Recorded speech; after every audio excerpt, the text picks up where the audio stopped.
Hi, welcome back. അപ്പോൾ പുതിയൊരു video ആയിട്ടാണ് വന്നിട്ടുള്ളത്. ഇന്ന് ഇപ്പോൾ ആപ്ലിക്കേഷൻ ഓഫ് ഇന്റഗ്രൽസ് ആണ് വിഷയം കേട്ടോ. ആപ്ലിക്കേഷൻ ഓഫ് ഇന്റഗ്രൽസ് അറിയാലോ, ഡെഫിനറ്റ് ഇന്റഗ്രൽസിന്റെ ഒരു എക്സ്റ്റെൻഡഡ് വേർഷൻ ആണല്ലോ. യെസ്, ഫസ്റ്റ് ക്വസ്റ്റ്യൻ തന്നെ ഈ ചാപ്റ്ററിന്റെ ഏറ്റവും വലിയ കൺസെപ്റ്റാണ് ചോദിച്ചിട്ടുള്ളത്. Area of the region bounded by the curve y equal to f of x, x axis and the lines x equal to a and x equal to b അല്ലേ. അതായത് നമുക്ക് ഒരു ഫംഗ്ഷൻ ഉണ്ട്. സി, ഇതാണ് എൻ്റെ xy axis, x axis, y axis. ഏത് function എടുത്താലും നമുക്ക് എന്ത് വരയ്ക്കാം? ആ ഫംഗ്ഷന്റെ ഗ്രാഫ് വരയ്ക്കാം. ഇതാണ് ഫംഗ്ഷന്റെ ഗ്രാഫ്. നമുക്ക് എന്താ കണ്ടുപിടിക്കണ്ടേ? ഈ ഫംഗ്ഷനും x ആക്സിസും x ഈക്വൽ ടു എ എന്ന് പറയുന്ന ലൈനും x ഈക്വൽ ടു ബി എന്ന് പറയുന്ന ലൈനും ബൗണ്ടറി ആയിട്ട് വരുന്ന റീജിയന്റെ ഏരിയ ആണ് അല്ലെ. അതായത് ഇതാണ് എൻ്റെ ഫംഗ്ഷൻ, ഇതാണ് x ആക്സിസ് അല്ലെ, ഇതാണ് x ഈക്വൽ ടു ബി എന്ന ലൈൻ, ഇതാണ് x ഈക്വൽ ടു എ എന്ന് പറയുന്ന ലൈൻ. അപ്പൊ ഇത് നാല് ബൗണ്ടറി ആയിട്ട് വരുന്ന ഈ റീജിയന്റെ ഏരിയ ആണ് നമുക്ക് കണ്ടുപിടിക്കേണ്ടത്. അപ്പൊ മക്കളെ, എന്താ ചെയ്യേണ്ട പരിപാടി? അപ്പോ ഞാൻ ഇതിന്റെ ആൻസർ പറയാം. അതിന് മുന്നേ ഇതിന്റെ കൺസെപ്റ്റും കൂടി പറഞ്ഞു കഴിഞ്ഞാൽ നമുക്ക് എല്ലാ ക്വസ്റ്റ്യൻസ് ഒരുമിച്ച് ചെയ്യാലോ. റെഡി? അപ്പൊ നമ്മൾ എടുക്കുന്ന പരിപാടി എന്താ? യെസ്, ഈ ഒരു റീജിയനെ നമ്മൾ എന്ത് ചെയ്യുന്നു? ഒരുപാട് ചെറിയ ചെറിയ റെക്ടാങ്കിൾസ് ആക്കി ഡിവൈഡ് ചെയ്യും അല്ലെ. ഇങ്ങനെ ഒരുപാട് ചെറിയ ചെറിയ റെക്ടാങ്കിൾസ് ആക്കി ഡിവൈഡ് ചെയ്യും. ഈ റെക്ടാങ്കിൾസിന്റെ പ്രത്യേകത, ഈ റെക്ടാങ്കിളിന്റെ ഒക്കെ വിഡ്ത്ത് സെയിമാ കേട്ടോ. ഇതൊക്കെ റെക്ടാങ്കിൾസ് ആണ്. ഈ റെക്ടാങ്കിൾസിന്റെ ഒക്കെ വിഡ്ത്ത് സെയിം ആണ്. ഓക്കെ, ഞാൻ ആ റെക്ടാങ്കിൾ ഇവിടെ വരച്ചേ. ഇതാ. ഓക്കെ, അപ്പൊ എന്താ ചെയ്യുന്നേ? ഓരോ റെക്ടാങ്കിളിന്റെയും ഏരിയ കണ്ടുപിടിച്ച് മൊത്തത്തിൽ ആഡ് ചെയ്താൽ ഏകദേശം അപ്രോക്സിമേറ്റ് വാല്യൂ നമുക്ക് കിട്ടും അല്ലേ. അപ്പൊ എന്താ ചെയ്യണ്ടേ? ഒരു റെക്ടാങ്കിളിന്റെ ഏരിയ കണ്ടുപിടിക്കാം കേട്ടോ. എടാ, ഈ റെക്ടാങ്കിളിന്റെ ഏരിയ കണ്ടുപിടിക്കണമെങ്കിൽ ഇതിന്റെ ഈ ലെങ്ത്തും ഇതിന്റെ ഈ ലെങ്ത്തും നമുക്ക് അറിഞ്ഞിരിക്കണം അല്ലേ. മക്കളെ നോക്കടാ, ഈ ലെങ്ത് കണ്ടുപിടിക്കണമെങ്കിൽ നമ്മൾ സ്കെയിൽ ഇങ്ങനെ വെക്കണം അല്ലേ. സ്കെയിൽ ഇങ്ങനെ വെക്കണം, എന്നിട്ട് വേണം അളക്കാം. റെഡി? സി, സ്കെയിൽ ഇങ്ങനെ വെച്ചാലേ ഇത് നമ്മൾ എക്സ് ആക്സിസിന്റെ ഡയറക്ഷനിലല്ലേ വെക്കുന്നേ. ആ എക്സ് ആക്സിസിന്റെ ഡയറക്ഷനിൽ അളക്കുന്ന ചെറിയൊരു ലെങ്ത് ആണ് അല്ലേ. അതിനെ വേണമെങ്കിൽ നമുക്ക് എന്ത് എന്ന് വിളിക്കാം? വേണമെങ്കിൽ അല്ല, നിർബന്ധപൂർവ്വം എന്തെന്ന് വിളിക്കാം? ഡി എക്സ് എന്ന് വിളിക്കാം. അതായത് എക്സ് ആക്സിസിന്റെ ഡയറക്ഷനിലുള്ള ചെറിയ ലെങ്ത്. ഓക്കെ, നേരെ മറിച്ച് ഈ ലെങ്ത് ആണ് അളക്കേണ്ടതെങ്കിൽ നമ്മൾ സ്കെയില് ഇങ്ങനെ കുത്തനെ വെക്കണം അല്ലെ. ഈ സ്കെയില് ഞാൻ ഇങ്ങനെ കുത്തനെ വെക്കണം. റെഡി? എടാ, ഈ ലെങ്ത് എന്ന് പറയുന്നത് വൈ ആക്സിസിന് പാരലൽ അല്ലേ അല്ലെ. എക്സ് നമ്മൾ സ്ട്രൈറ്റ് വെക്കുകയാണെങ്കിൽ വൈ ആക്സിസിന് പാരലൽ, വൈ ആക്സിസിന്റെ ഡയറക്ഷനിലാണ് മെഷർ ചെയ്യുന്നത് അല്ലെ. അപ്പോ ഇത് ചെറിയ ലെങ്ത് ഒന്നല്ല, ഇത് അത്യാവശ്യം സിഗ്നിഫിക്കന്റ് ലെങ്ത് ആണ്. അപ്പൊ അതിനെ ഡി എക്സ് എഴുതിയ പോലെ ഡി വൈ എന്ന് എഴുതാൻ പറ്റില്ല അല്ലെ. ഓക്കെ, അപ്പോ ഇത് അത്യാവശ്യം വലിയ ലെങ്ത് ആയതുകൊണ്ട് തന്നെ അയാൾ നമ്മൾ എന്ത് കൊടുക്കും? ഇത് വൈ എന്ന് കൊടുക്കും. റെഡി? അപ്പോ ആ ലെങ്ത് നമ്മൾ ഡി എക്സ് എന്ന് എടുത്തു, ഹൈറ്റ് നമ്മൾ എന്ത് കൊടുത്തു? വൈ എന്ന് എടുത്തു. ട്രയാങ്കിൾ, സോറി, റെക്ടാങ്കിളിന്റെ ഏരിയ, റെക്ടാങ്കിളിന്റെ ഏരിയ സൈഡിന്റെ സൈഡിലെ. അപ്പൊ ഇത് ചെയ്യുമ്പോൾ നമുക്ക് എന്ത് കിട്ടും? വൈ ഇൻറ്റു ഡി എക്സ് ചെയ്താൽ ഒരു റെക്ടാങ്കിളിന്റെ ഏരിയ ആയി. റെഡി? ഇതുപോലെ ഇഷ്ടംപോലെ റെക്ടാങ്കിൾസ് ഉണ്ട്. എല്ലാ റെക്ടാങ്കിളിന്റെയും ഏരിയ കൂട്ടണം, ആഡ് ചെയ്യണം അല്ലെ, എന്നാലേ ടോട്ടൽ ഏരിയ കിട്ടുള്ളൂ. സി, റെക്ടാങ്കിൾസ് എവിടെ തൊട്ട് നമ്മൾ വെക്കുന്നത്? ഈ point X equal to A മുതൽ എക്സ് ഈക്വൽ ടു ബി വരെ വെക്കുന്നത് അല്ലെ. അപ്പൊ ടോട്ടൽ റെക്ടാങ്കിൾസിന്റെ ഏരിയ കണ്ടുപിടിക്കാൻ എന്ത് ചെയ്താൽ മതി? ഇന്റഗ്രൽ എ മുതൽ ബി വരെ വൈ ഡി എക്സ് ചെയ്താൽ മതി. ഓക്കെ, അപ്പൊ ഏരിയ കണ്ടുപിടിക്കാൻ ഇക്വേഷൻ എന്താ? Area is equal to integral A to B Y D X കേട്ടോ. ഇവിടെ ആൻസർ എന്താ? Integral A to B Y into D X. Y തന്നെയാണ് എഫ് ഓഫ് എക്സ് കേട്ടോ. Yes. Find the area of the circle X square plus Y square equal to A square. നമുക്ക് സർക്കിളിന്റെ standard equation എല്ലാവരും കഴിഞ്ഞ വർഷം conic സെക്ഷനിൽ പഠിച്ചിട്ടുണ്ടാവും. X minus h whole square Y minus k whole square equal to R square അല്ലെ. ഇതില് എച്ചും കെയും എന്തായിരുന്നു? ഈ സർക്കിളിന്റെ സെന്റർ ആയിരുന്നു. റെഡി? അപ്പൊ സെന്റർ 0 ആണെങ്കിൽ മക്കളെ സർക്കിളിന്റെ ഇക്വേഷൻ എന്താ ചെയ്താ? X minus 0 whole square Y minus 0 whole square equal to R square അല്ലേ. അതായത് X square plus Y square equal to R square. Ready? സർക്കിളിന്റെ സെന്റർ 0 0 ആണെങ്കിൽ എന്റെ ഇക്വേഷൻ എന്ത് വരും? X square plus Y square equal to R square. നോക്കണ അതേ സ്ട്രക്ചറുള്ള സർക്കിൾ അല്ലേ എവിടെയുള്ളത്? എക്സ് സ്ക്വയർ ഉണ്ട് പ്ലസ് വൈ സ്ക്വയർ ഉണ്ട് ഈക്വൽ ടു ആർ സ്ക്വയറിന് പകരം എ സ്ക്വയർ. അപ്പൊ അവിടെ റേഡിയസ് ആരാ? എ. ഇമ്പോർട്ടന്റ് പോയിന്റ് നോട്ട് ചെയ്യേണ്ടതാ, ഈ സർക്കിളിന്റെ നമുക്ക് ക്വസ്റ്റ്യനിൽ തന്നിരിക്കുന്ന സർക്കിളിന്റെ സെന്റർ എന്ന് പറയുന്ന ആരാ? 0 0. സെന്റർ ആരാണ്? 0 0. അപ്പൊ ഞാൻ ആ ഫിഗർ ഒന്ന് വരക്കുകയാണെങ്കിൽ ഇവിടെ നോക്കിക്കോ, ഇതാണ് എന്റെ എക്സ് വൈ ആക്സിസ്. ആ സർക്കിൾ ഞാൻ വരച്ചു. റെഡി? യെസ്. അതിന്റെ സെന്റർ 0 0. മക്കളെ ഇത് സെന്റർ ആണല്ലോ. റേഡിയസ് എത്രയാടാ? ഈ റേഡിയസ് എത്രയാ? എ അല്ലേ? റേഡിയസ് എ അല്ലേ? കണ്ടോ? എ. എങ്കിൽ ഈ പോയിന്റ് നമ്മൾ എങ്ങനെ കൊടുക്കും? എ കോമ 0 എന്ന് കൊടുക്കും. ആ പോയിന്റ് എങ്ങനെ കൊടുക്കും? A comma 0. അപ്പോ ഫൈൻഡ് ഏരിയ ഓഫ് സർക്കിൾ. സർക്കിളിന്റെ ഏരിയ കണ്ടുപിടിക്കാൻ പ്രശ്നമൊന്നുമില്ല. പൈ ആർ സ്ക്വയർ ചെയ്താൽ മതി. പൈ ഇൻറ്റു ആർ, ഇവിടെ എ ആണ്, പൈ എ സ്ക്വയർ ആണ് ഇതിന്റെ ഏരിയ. ഇത് യൂസിങ് ഇന്റഗ്രേഷൻ വെച്ചിട്ട് നമുക്ക് എന്ത് ചെയ്യണം? സോൾവ് ചെയ്യണം. ഓക്കെ, ഇവിടെ നോക്കിയേ, സർക്കിളിന്റെ ഇതൊക്കെ ഈക്വൽ പോർഷൻ അല്ലേ? 1 2 3 4 തുല്യ ക്വാർട്ടേഴ്സ് അല്ലേ? അല്ലേ? അപ്പോ ഒരു റീജിയന്റെ ഏരിയ കണ്ടുപിടിച്ച് ഇൻറ്റു 4 ചെയ്താൽ പോരെ? മതിയാവും. റെഡി? അപ്പൊ ഞാൻ അങ്ങനെയുള്ള ഒറ്റ റീജിയന്റെ ഏരിയ കണ്ടുപിടിക്കാൻ പോകട്ടോ. ശ്രദ്ധിച്ചോ, ഞാൻ ആ ഒരു റീജിയൻ മാത്രം വരയ്ക്കുകയാണ്. തന്നിക്കോ. ഓക്കെ, ഇത് എന്റെ പോയിന്റ് 0 0. ഈ പോയിന്റ് എ കോമ 0. അപ്പൊ ആ ഏരിയ കണ്ടുപിടിക്കണം. നമ്മൾ എന്താ ചെയ്യണ്ടേ? നമ്മള് ഇവിടെ ഒരു റെക്റ്റാങ്കിൾ എടുക്കുന്നു. കണ്ടോ? റെക്റ്റാങ്കിൾ. യെസ്. മക്കളെ പറടാ, ആ റെക്റ്റാങ്കിളിന്റെ ഏരിയ എങ്ങനെ കണ്ടുപിടിക്കുക? നോക്കിയേ, ഈ ലെങ്ത് എന്ന് പറയുന്നത്, ശ്രദ്ധിക്കുക, ഈ ലെങ്ത് എന്ന് പറയുന്നത് വളരെ ചെറുതാണ്, dx അല്ലെ? ഈ ലെങ്ത് എന്ന് പറയുന്നത് അത്യാവശ്യം വലുതാണ്, y. ഓക്കെ, അപ്പോ ഏരിയ എങ്ങനെ കണ്ടുപിടിക്കും? ഇതിന്റെ ഏരിയ കണ്ടുപിടിക്കാൻ സൈഡ് ഇൻറ്റു സൈഡ് ചെയ്താൽ മതി, y ഇൻറ്റു dx. റെഡി? അപ്പൊ അതുപോലെ ഒരുപാട് റെക്റ്റാങ്കിൾസ് ഉണ്ടാവും അല്ലേ? ഈ ഒരു 0 എന്നുള്ള പോയിന്റ് തൊട്ട് എ എന്നുള്ള പോയിന്റ് വരെ ഒരുപാട് റെക്റ്റാങ്കിൾസ് നമ്മൾ വരക്കും അല്ലെ?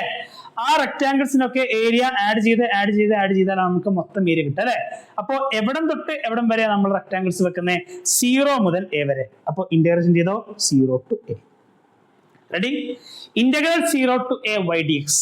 ശ്രദ്ധിക്കൂ, y dx നമുക്ക് y ഇന്റഗ്രേറ്റ് ചെയ്യണം, പക്ഷേ x വെച്ചിട്ട് അല്ലെ?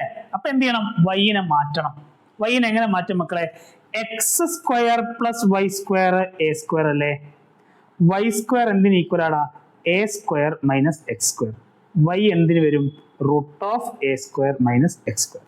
അപ്പൊ കൊടുക്കാം integral 0 to a root of A square minus x square d x. ഈ റിസൾട്ട് അറിയില്ലേ? എന്താ root of A square minus x square result? ദാ x by 2 root of A square minus x square plus A square by 2 sine inverse X by A. Ready? 0 to a. Okay അല്ലേ? ഈ result by heart പഠിക്കണം. കാരണം ഇത് സർക്കിളിൽ വരും, അതുപോലെ എന്തിനു വരും? എലിപ്സിന്റെ ഏരിയ കണ്ടുപിടിക്കാൻ വരും കേട്ടോ. അപ്പോ ഈ റിസൾട്ട് കൃത്യമായിട്ട് പഠിക്കണം. അപ്പർ ലിമിറ്റ് ലോവർ ലിമിറ്റ് കൊടുക്കാലോ മക്കളെ. അപ്പർ ലിമിറ്റ് എ കൊടുത്തേ. ഇവിടെ എക്സിന് എ കൊടുക്കുമ്പോൾ എന്ത് വരും? എ ബൈ 2 അല്ലേ? Root of A square minus A square. A square minus A square 0 അല്ലേ? അപ്പോ എ ബൈ 2 0 ചെയ്യുമ്പോൾ അത് 0 plus A square by 2 sine inverse A by A. എക്സിന് എ കൊടുത്താൽ എ ബൈ എത്രയാ? Sine inverse 1. Ready? Sine inverse 1. അതില് minus ഇനി 0 കൊടുത്തേ. എക്സ് ബൈ 2, എക്സിന് 0 കൊടുത്താൽ 0 ബൈ 2 അത് മൊത്തം 0 plus A square by 2 sine inverse എക്സിന് 0 കൊടുത്താൽ അവിടെ സൈൻ ഇൻവേഴ്സ് 0 എന്ന് വരും. സൈൻ ഇൻവേഴ്സ് 0 ആണ്, അത് കംപ്ലീറ്റ് 0. റെഡി? യെസ്. അപ്പൊ എന്ത് കിട്ടി? 0 plus A square by 2 into sine inverse 1 എന്ന് പറഞ്ഞാൽ എത്രയാ മക്കളെ? നമ്മള് ഇൻവേഴ്സ് ട്രിഗണോമെട്രിയിൽ പ്രിൻസിപ്പൽ വാല്യൂ കണ്ടുപിടിക്കാൻ പഠിച്ചിട്ടുണ്ടാവും. A square by 2 into pi by 2. Ready? അപ്പൊ നമുക്ക് ആ ചെറിയ പോർഷന്റെ ഏരിയ കിട്ടി. എന്താ? Pi A square by 2 into 4 അല്ലെ? അപ്പൊ ടോട്ടൽ ഏരിയ കണ്ടുപിടിക്കാൻ ഇതുപോലെ 4 പോർഷൻസ് ആണല്ലോ ടോട്ടൽ ഉള്ളത്. So 4 into pi A square by 4 ചെയ്യുമ്പോൾ 4 കട്ട് ചെയ്താൽ pi into A square.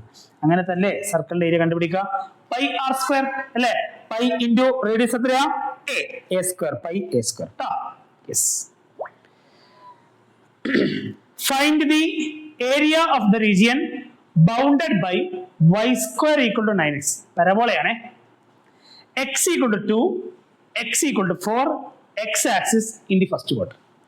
y square equal to 9x എന്ന പരബോള, അതിന്റെ ആക്സിസ് x ആക്സിസ് അല്ലേ, അല്ലേ? ഇതിന്റെ ആക്സിസ് x ആക്സിസ്. അപ്പോ പോസിറ്റീവ് x ആക്സിസിലേക്ക് തുറന്നിരിക്കാം, നെഗറ്റീവ് x ആക്സിസിലേക്ക് തുറന്നിരിക്കാം, അല്ലെ? ഇത് മൊത്തത്തിൽ പോസിറ്റീവ് ആണല്ലോ 9x. അപ്പൊ ഇതിന്റെ ഫിഗർ എങ്ങനെ വരും മക്കളെ? അവിടെ നോക്കിക്കോ. യെസ്, ഇതാണ് parabola y square equal to 9x. Ready? ഇനി ഏതാ ലൈന്? x equal to 2. ഈ പോയിന്റ് ആണ് ആര്? 2. ഏതാണ് അടുത്ത ലൈന്? x equal to 4. ഇതാണ് അടുത്ത ലൈൻ 4. റെഡി? അപ്പോ നമുക്ക് കണ്ടുപിടിക്കേണ്ട റീജിയൻ ഏതായിരുന്നു? We have to find the area of the region bounded by, എന്റെ കർവ് വരണം അല്ലേ, x ഈക്വൽ ടു 2 വരണം, x ഈക്വൽ ടു 4 വരണം, അതുപോലെ x ആക്സിസ് വരണം. ഇൻ ദി ഫസ്റ്റ് ക്വാഡ്രന്റ് എന്ന് പറഞ്ഞാൽ ഈ മഞ്ഞ കളറിൽ കാണിച്ചിരിക്കുന്ന റീജിയൻ ആണ് കണ്ടുപിടിക്കേണ്ടത്. റെഡി? അപ്പൊ അത് മാത്രം ഞാൻ മാറ്റി വരക്കാണ്, കുറച്ചുകൂടി കാണാൻ എളുപ്പത്തിന് വേണ്ടി വരക്കാണ്. ഇത് അവിടെ നിൽക്കും.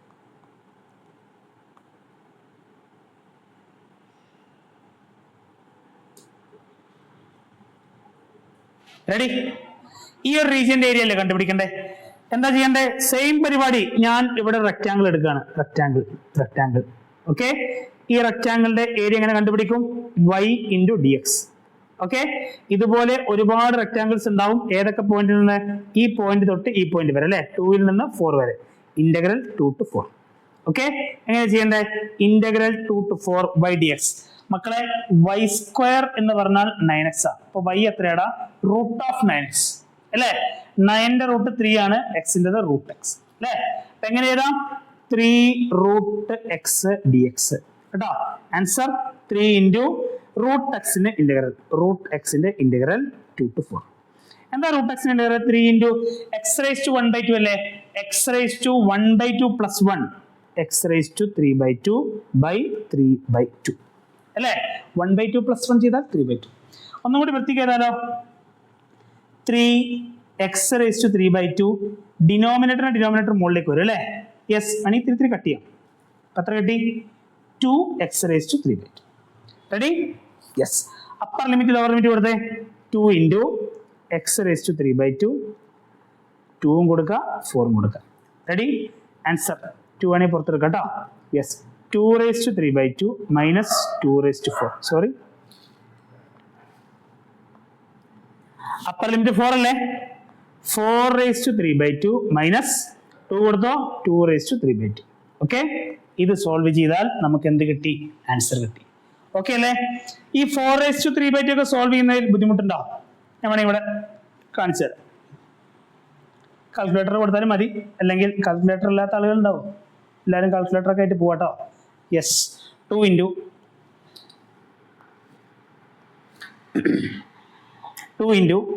4 raise to 3/2 4 into 4 raise to 1/2 എന്ന് എഴുതാം. അതുപോലെ 2 ഇൻറ്റു 2 റേസ് ടു 1/2 എന്ന് എഴുതാം കേട്ടോ. 2 ഇൻറ്റു 4 റേസ് ടു 1/2. 4ന്റെ റൂട്ട് എത്രയാ? 2 മൈനസ് ഇവിടെ എത്ര കിട്ടും? 2 root 2. Okay, yes. Final answer into ചെയ്തേ മക്കളെ. 2 ഇൻറ്റു ചെയ്തേ. ഇവിടെ 4 ഇൻറ്റു 2 8 ഇൻറ്റു 2 ചെയ്യുമ്പോൾ 16 മൈനസ് 2 ഇൻറ്റു 2 എത്ര കിട്ടും? 4 റൂട്ട് 2. ഇത്രയും സ്ക്വയർ യൂണിറ്റ്സ് കേട്ടോ. ഇങ്ങനെയാണ് കണ്ടുപിടിക്കേണ്ടത് കേട്ടോ. Yes. Find the area of the region bounded by ellipse x square by 16 plus y square by 9 equal to 1. ആ എലിപ്സിന്റെ ഇക്വേഷൻ കണ്ടാൽ തന്നെ അറിയാലോ, എക്സിന്റെ താഴെയാണ് വലിയ സംഖ്യ. സോ മേജർ ആക്സിസ് ആരാ? എക്സ്. റെഡി മക്കളെ? മേജർ ആക്സിസ് എക്സ് ആണെങ്കിൽ നമ്മൾ എങ്ങനെ എലിപ്സ് വരക്കാതാ? കിടക്കുന്ന എലിപ്സ് അല്ലെ, എക്സ് ആക്സിസിന്റെ മുകളിൽ കിടക്കുന്ന എലിപ്സ്. റെഡി? യെസ്. അപ്പൊ പോയിന്റ്സ് മാർക്ക് ചെയ്യാം. ഒറിജിൻ ആണ് സെന്റർ അല്ലെ. മേജർ ആക്സിസിന്റെ എൻഡ് പോയിന്റ് വെർട്ടീസസ് എങ്ങനെ മാർക്ക് ചെയ്യും? 16 എന്ന് പറഞ്ഞാൽ 4 സ്ക്വയർ അല്ലേ. ഇത് എത്ര വരും മക്കളെ? 4,0. ഈ പോയിന്റ് എത്ര വരും? മൈനർ ആക്സിസിന്റെ എൻഡ് പോയിന്റ് 0,3. റെഡി? നമ്മൾ സർക്കിൾ ഡിസ്കസ് ചെയ്ത പോലെ തന്നെ ശ്രദ്ധിക്കുക, ഇവിടെ 4 പോർഷൻസ് ഇല്ലേ? 1 2 3 4. നിങ്ങൾ ഒരു റീജിയന്റെ ഏരിയ കണ്ടുപിടിക്കുക, ഇൻറ്റു 4 ചെയ്യുക. അപ്പോ ആ ഒരു റീജിയൻ മാത്രം ഞാൻ ഇവിടെ എടുക്കണ്ടേ. ശ്രദ്ധിച്ചോ. റെഡി? ഈ ഒരു റീജിയൻ ഞാൻ എടുക്കുന്നു. ഇതിന്റെ ഏരിയ കണ്ടുപിടിക്കണം. എന്താ ചെയ്യണ്ടേ? ഇവിടെ ഒരു റെക്റ്റാങ്കിൾ വരക്കുന്നു അല്ലേ? എന്താ റെക്റ്റാങ്കിളിന്റെ ഏരിയ വരിക? y into D X. ഇതുപോലെ ഈ പോയിന്റ് തൊട്ട് ഈ പോയിന്റ് വരെ ഒട്ടനവധി റെക്റ്റാങ്കിൾസ് നമ്മൾ വരക്കും അല്ലേ? ഇതേതാ പോയിന്റ്? ഇത് 0 0. ഇതേതാ പോയിന്റ്? 4,0. എങ്ങനെ ഇന്റഗ്രേഷൻ ചെയ്യണം? 0-ൽ നിന്ന് 4-ലേക്ക്, 0-ൽ നിന്ന് 4-ലേക്ക്. മക്കളെ 0-ൽ നിന്ന് 4-ലേക്ക് y dx ചെയ്യണ്ട കേട്ടോ. നമുക്ക് y കണ്ടുപിടിക്കണമല്ലോ. ഇവിടെ ഇരുന്നുണ്ട് x²/16 y²/9 = 1. എല്ലാവരും ശ്രദ്ധിച്ചിരിക്കണം കേട്ടോ. യെസ്, y കണ്ടുപിടിക്കാൻ നോക്കണേ. ആദ്യം y²/9 അവിടെ തന്നെ വെച്ചു കേട്ടോ. 1 മൈനസ് x²/16 ഇങ്ങോട്ട് വരുമ്പോൾ മൈനസ് ആയില്ലേ? x²/16. റെഡി? യെസ്, y²/9 മക്കളെ ക്രോസ് മൾട്ടിപ്ലൈ ചെയ്താൽ 16 മൈനസ് x²/16 കിട്ടും അല്ലേ? അപ്പൊ y² എന്ത് വരും? y² = 9 into 16 minus x²/16. y എത്ര വരും മക്കളെ? റൂട്ട് എടുത്താൽ പോരെ? എടാ 9ന്റെ റൂട്ട് എത്രയാ? 3. 16 റൂട്ട് ഓഫ് 4. ഇതിന്റെ റൂട്ട് എങ്ങനെ എടുക്കും? 16 മൈനസ് x². y കിട്ടിയോ? Yes, y is equal to എത്ര കിട്ടി? 3/4 into root of 16 minus x². Okay, അപ്പൊ y-ക്ക് പകരം കൊടുക്കാലോ. ഇന്റഗ്രൽ 0 to 4 3/4 കോൺസ്റ്റന്റ് പുറത്ത് റൂട്ട് ഓഫ് 16 മൈനസ് x² എന്ന് എഴുതാം. മക്കളെ വേണമെങ്കിൽ അല്ല, മാറ്റി എഴുതാം. 16 നമുക്ക് എങ്ങനെ കൊടുക്കാം? 4² കൊടുക്കാം അല്ലേ? 16 4². യെസ്, ഞാൻ അത് മായ്ക്കുന്നുണ്ടേ. യെസ്, നമ്മള് സർക്കിൾ കണ്ടുപിടിക്കാൻ വേണ്ടി യൂസ് ചെയ്ത അതേ ഇക്വേഷൻ അല്ലേ? ഇന്റഗ്രൽ റൂട്ട് ഒരു കോൺസ്റ്റന്റിന്റെ സ്ക്വയർ മൈനസ് x². ഏതാ result? x/2 root of a² minus x² plus a²/2 sine inverse x/a plus c. ഏത് ഉറക്കത്തിൽ ചോദിച്ചാലും പറയണം കേട്ടോ. യെസ്, 3/4 കോൺസ്റ്റന്റ് പുറത്ത് x/2 root of 4² minus x² plus a² എത്രയാ? 4²/2 sine inverse x/4 0 to 4. Okay, 3/4. എടാ upper limit കൊടുത്തേ. x-ന് 4 കൊടുക്കുമ്പോൾ 4/2 ആദ്യം 2 കിട്ടും into root of 4² minus 4². 4² minus 4² എന്താ വരിക? 0 അല്ലേ? സോ ആ ടേം 0 ആണ്. പ്ലസ് 4²/2 16/2 എത്ര കിട്ടും? 8 സൈൻ ഇൻവേഴ്സ് x-ന് ഞാൻ 4 കൊടുക്കുമ്പോൾ 4/4 എത്ര കിട്ടി? അവിടെ 1 എന്ന് കിട്ടി. മൈനസ് x-ന് 0 കൊടുത്തോ, x/2 x-ന് 0 കൊടുത്താൽ അത് കംപ്ലീറ്റ്ലി 0 ആണ്. 0 പ്ലസ് 4²/2 സൈൻ ഇൻവേഴ്സ് x-ന് ഏതാ? ഈ x-ന് ഞാൻ 0 കൊടുത്താൽ അവിടെ സൈൻ ഇൻവേഴ്സ് 0 വരും. സൈൻ ഇൻവേഴ്സ് 0 0 ആണ്. ഈ മൊത്തം ടേം 0 ആയി പോകും. ഓക്കെ, അപ്പൊ നമുക്ക് എന്ത് കിട്ടും? ശ്രദ്ധിക്കുക, 3/4 ഇൻറ്റു 8 ഇൻറ്റു സൈൻ ഇൻവേഴ്സ് -1ന്റെ കഥയൊക്കെ നമ്മൾ ഒരുപാട് പറഞ്ഞു കേട്ടോ. സൈൻ ഇൻവേഴ്സ് -1 ആരാ? π/2. ഓക്കെ, കട്ട് ചെയ്യാലോ. ഈ 4ഉം 8ഉം കട്ട് ചെയ്താൽ ഇവിടെ 2 വരും. ഈ 2ഉം 2ഉം കട്ട് ചെയ്താൽ മക്കളെ നമുക്ക് ആൻസർ ഇവിടെ എത്ര കിട്ടി? 3π അല്ലേ? ഒരു ക്വാർട്ടർ പോർഷന്റെ ഏരിയ എത്രയാ? 3π അല്ലേ? ആ എലിപ്സിനെ 4 ഭാഗങ്ങളാക്കിയാൽ ഒരു ഭാഗത്തിന്റെ ഏരിയ എത്രയാ? 3π. അപ്പൊ ടോട്ടൽ ഏരിയ എങ്ങനെ കണ്ടുപിടിക്കണം? 4 ഇൻറ്റു 3π ചെയ്താൽ 12π സ്ക്വയർ യൂണിറ്റ്സ്. ഇങ്ങനെയാണ് കണ്ടുപിടിക്കേണ്ടത്. എല്ലാ പ്രാവശ്യവും ചോദിക്കുന്ന ചോദ്യമാണ് എലിപ്സിന്റെ ചോദ്യം കേട്ടോ. ഒരു നഷ്ടബോധവും ഇല്ല, എഴുതി പഠിച്ചാലും വേണ്ടില്ല, ഇത് തീർച്ചയായിട്ടും ചോദിച്ചിരിക്കും കേട്ടോ. ഈ ചാപ്റ്ററിൽ നിന്ന് ഒരു ക്വസ്റ്റിനെ ചോദിക്കുള്ളൂ, അത് അധികം തന്നെയായിരിക്കും എലിപ്സ് തന്നെയായിരിക്കും കേട്ടോ. ഓക്കെ, അപ്പൊ എല്ലാവരും എന്ത് ചെയ്യണം? വിടാതെ പഠിച്ചു പോവുക. ഏത് എലിപ്സ് ചോദിക്കും എന്നുള്ള കാര്യത്തിൽ മാത്രമേ സംശയമുള്ളൂ. ചിലപ്പോൾ ഇവിടെ 25, ഇവിടെ 36 ആയിരിക്കും, 16 9 ആയിരിക്കും, ചിലപ്പോൾ 3ഉം 4ഉം ആയിരിക്കും കേട്ടോ. അപ്പോ അത് മാത്രമേ മാറ്റം ഉണ്ടാവുള്ളൂ, ശ്രദ്ധിക്കാം. Yes, find the area of the region bounded by the curve y = x² and the line y = 4. നമ്മൾ ചെയ്ത കേട്ടോ. ദാ പരാബോളയുടെ ഇക്വേഷൻ സെയിം സാധനം ചെയ്യില്ലേ? Find the area of the circle നമ്മൾ ആദ്യം ചെയ്ത ക്വസ്റ്റ്യൻ ആണ്. Yes, x² plus y² = 4 same സാധനം. x² plus y² = 4 എന്ന് പറഞ്ഞാൽ 2², റേഡിയസ് 2 വരുന്നുള്ളൂ. Again x² plus x²/a² plus y²/b² = 1. എലിപ്സിന്റെ കണ്ടോ? ഇതൊക്കെ എല്ലാ വർഷവും ചോദിച്ച ക്വസ്റ്റ്യൻ ആണ്. ഒരേ സാധനം എനിക്ക് ചോദിച്ചത് കേട്ടോ. അപ്പോ അത്രയുമാണ് നമുക്ക് ഈ ചാപ്റ്ററിൽ പഠിക്കാനുള്ളത്. മോസ്റ്റ്ലി നമുക്ക് ആ എലിപ്സിന്റെ ഏരിയ തന്നെ ആയിരിക്കും ചോദിക്കുക. അപ്പോ എലിപ്സിന്റെ ഏരിയ തന്നെ എന്ത് ചെയ്യുക, എല്ലാവരും വർക്കൗട്ട് ചെയ്യുക. Thank you.